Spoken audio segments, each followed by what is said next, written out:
जिलापालଙ୍କ कार्यालय सम्मुखें सांबादिकଙ୍କ धारणा।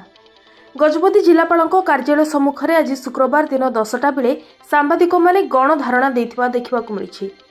सूचना अनुसार पेगेड़ा आश्रम विद्यालयर 2टी खबर प्रसारण करबा परे उक्त विद्यालयर प्रधान शिक्षयित्री जनक 3 सांबादिकଙ୍କ नामरे रायगड़ा थाना रे अभियोग करथिले।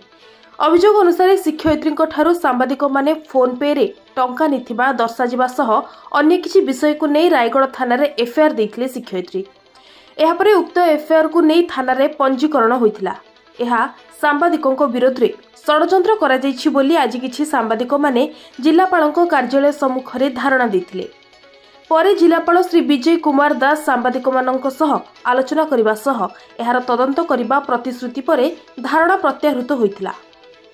एही अवसर में वरिष्ठ सांबादिक गरुड़ ध्वज चौधरी, द्विजेन्द्रनाथ पाढ़ी, विधान चौधरी, प्रदीप नायक, गणेश राजू, रश्मि रंजन मिश्र, कृष्ण कुमार बेहरा, शिशिर कुमार गौड़, लोकनाथ पंडा, आमोद कुमार वर्धनଙ୍କ सह अन्य सांबादिक माने उपस्थित रहिथिले।